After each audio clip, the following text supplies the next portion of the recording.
Hello all, welcome to my channel. ఎలా ఉన్నారు అందరూ? బాగున్నారా?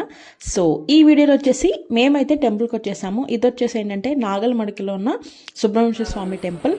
ఇది మనకి పావుగా నుంచి ఒక 14 కిలోమీటర్స్ లాంగ్లో ఉంటుంది. ఊరు నుంచి వచ్చేటప్పుడు ఇంక ఇది మధ్యలో ఉండేసరికి వెళ్ళేటప్పుడు లేట్ అవుతుందేమో అని అర్జెంటుగా వెళ్ళాము. బట్ వచ్చేటప్పుడు కొంచెం ముందు బయలుదేరి టెంపుల్లో దర్శనం చేసుకొని వచ్చేసాము. ఇంకా టెంపుల్ చాలా ఓల్డ్ టెంపుల్ అండ్ చాలా ఫేమస్ అండ్ పవర్ఫుల్ కూడా. సో ఈ టెంపుల్కి వచ్చేసి అంత్య సుబ్రహ్మణ్య స్వామి టెంపుల్ అంటారు.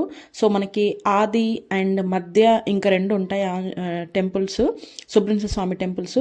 ఫస్ట్ వచ్చేసి కుక్కే సుబ్రహ్మణ్య స్వామి అండ్ నెక్స్ట్ వచ్చేసి ఘాటి అండ్ నెక్స్ట్ వచ్చేసి ఇది. ఈ మూడు కూడా కర్ణాటకలోనే ఉన్నాయి.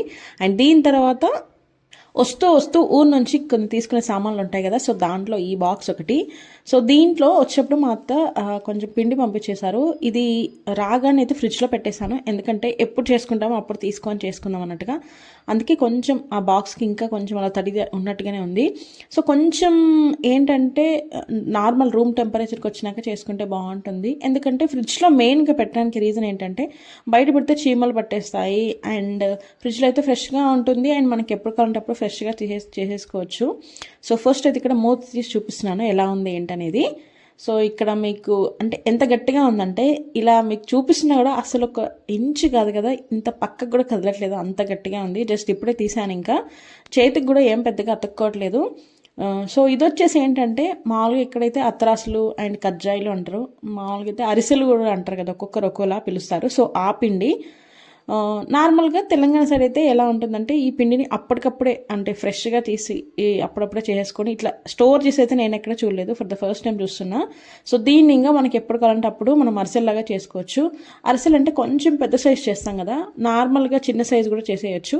సో దాన్ని ఎలా చేస్తాను ఏంటనేది ఈ వీడియోలో ఉంటుంది. మీకు ఇంట్రెస్ట్ ఉంది అంటే మాత్రం వీడియో లాస్ట్ వరకు చూసేసేయండి. సో ఫస్ట్ అయితే దానికోసం నేనైతే ఒక్కొక్కటి తీసేసుకుంటున్నాను.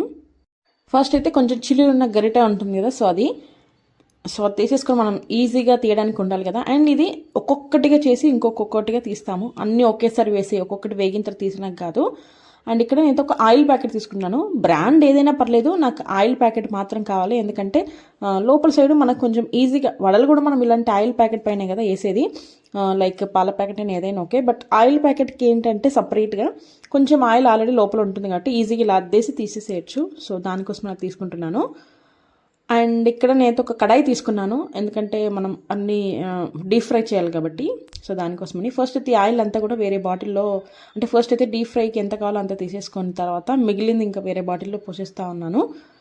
అప్పుడైతే మనం ఈజీగా చేసేసుకోవచ్చు కదా. యాక్చువల్లీ బ్యాక్గ్రౌండ్ అంతా కూడా నేను మాట్లాడుతున్నాను, బయట మా బాబు పక్కన టీవీ సౌండ్ చాలా ఎక్కువగా వినిపిస్తూ ఉంది, కిడ్స్ ఛానల్స్ ఉంటాయి కదా, సో అవి.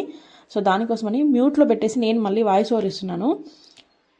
అండ్ ఇలా చిన్న క్యారియర్లో మిగిలిన ఆయిల్ని కూడా పెట్టేసుకుంటా ఉన్నాను.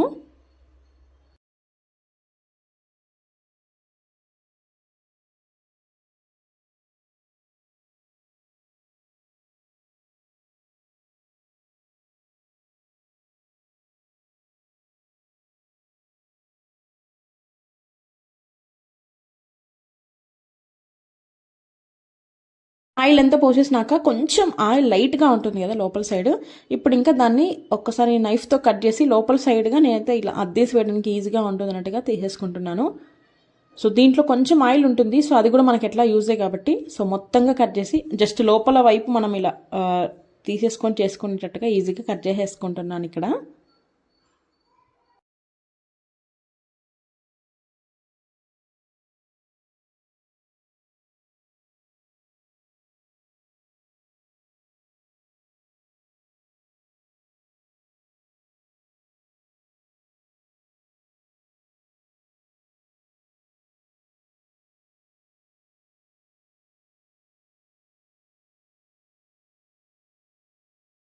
ఇక్కడైతే ఆయిల్ ఫుల్గా హీట్ అయిపోతూ ఉంది. సో ఎక్కువ హీట్ అయినాక చేస్తేనే మనకు ఈజీగా సెకండ్స్లో కాలిపోతుంది, లేదంటే అది కింద అతుక్కునే ఛాన్స్ ఉంటుంది. ఒకవేళ ఆయిల్ కనుక కరెక్ట్గా హీట్ అవ్వకపోయి ఉంటే, అందులోటి నేనైతే యూస్ చేసింది స్టెయిన్లెస్ స్టీల్ కదా, సో కొంచెం ఆయిల్ హిట్ అవ్వకపోయినా కింద అతుక్కునే ఛాన్స్ ఉంటుంది, ఎక్కువ వరకు అలాగే అవుతుంది.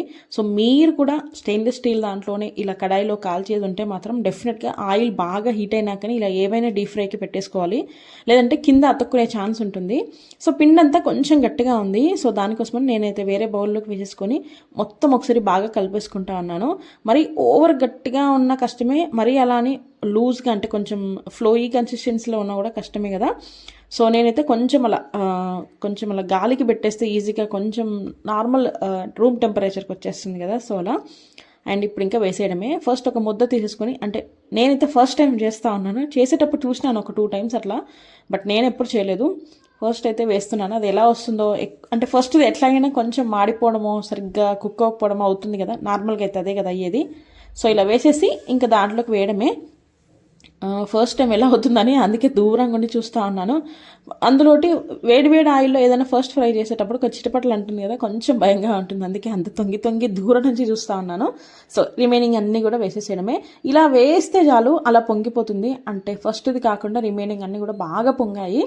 ఫస్ట్ దానికి కొంచెం ఆయిల్ ఓకేకుండా, నెక్స్ట్ దానికైతే బాగా అంటే ఎంత హీట్ ఉండాలో అంత హీట్ అయి ఉంటుంది కాబట్టి సో కరెక్ట్గా కుక్ అవుతాయి అండ్ బాగా పొంగుతాయి కూడా. అండ్ ఇవి వేడిగా అంటే ఇలా చేస్తే అలా తినేసేయాలి, అలా అయితేనే బాగుంటాయి. చల్లారైతే అంత గట్టిగా అయిపోయినట్టు ఎట్లా ఉంటుంది.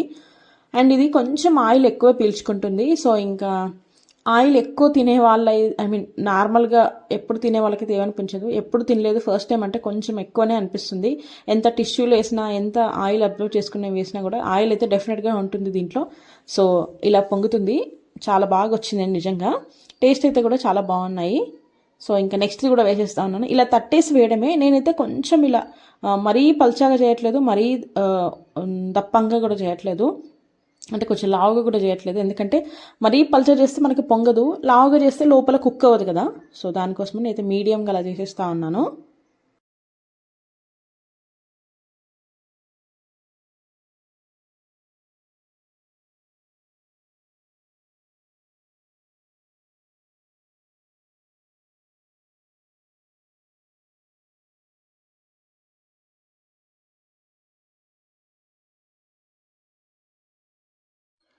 మనం నూనెలో అలా వేయగానే పైకి తేలేస్తుంది, సో ఇబ్బంది ఏం లేదు. బాగా హీట్ అయి ఉంటేనే బాగుంటుంది కదా. సో ఎంత బాగా పొంగుతున్నాయని ఇక్కడ చూపిస్తున్నాను. మనం వేయగానే ఫస్ట్ అయితే ఆయిల్ అంతా కూడా అబ్జర్వ్ చేసేసుకుంటుంది. అండ్ ఇలా కొంచెం పైన కలర్ చేంజ్ అయింది అంటే మాత్రం ఇంకో సైడ్ తిప్పేసుకోవడమే బెటర్, ఎందుకంటే ఆల్రెడీ కింద కలర్ చేంజ్ అయి ఉంటుంది అండ్ లోపల పిండి కూడా బాగా ఉడికి ఉంటుంది. అప్పుడైతే ఇంకా టేస్టీగా ఉంటుంది. కలర్ చేంజ్ అయిందని చెప్పేసి మనం తీసేస్తే మాత్రం లోపల పిండి అలాగే ఉంటుంది. సో దానికోసం మంచిగా కాల్ చేసుకోవాలి. సో ఎంత బాగా పొంగిందో చూడండి. సో టేస్ట్ అయితే నిజంగా చాలా బాగున్నాయి. అన్నీ అయిపోయాయి. ఇప్పుడు ఇంకా టేస్టింగ్ టైం. సో మా బాబు అయితే పక్క నుంచి అడుగుతూనే ఉన్నాడు, వేడిగా ఉంది అని చెప్పిన అసలు వినట్లేదు. చాలా బాగుంది, వేడిగా ఉంది యాక్చువల్లీ. టేస్ట్ అయితే నిజంగా చాలా బాగుంది. వేడిగా ఉన్నప్పుడు తింటేనే బాగుంటుంది, కొంచెం నోరు కాలినా కూడా, అంటే మరీ అంత నోరు కాలేట్టు కాదు, నార్మల్ తినేట్టుగా అంత హీట్కి వచ్చేసినాక తింటే చాలా బాగుంది. సో తెలియకుండానే వేడిగా ఉన్నప్పుడు ఈజీగా 2-3 తినేస్తాము. కొంచెం ఆయిల్ ఎక్కువ పీల్చుకోవడం వల్ల అంతకు మించి తినలేము అనిపించింది నాకైతే. సో మా బాబు పక్కన వెయిట్ చేస్తా అన్నాడు, సో ఇంకా ఇద్దరం కలిసి తినేసాం ఇంకా.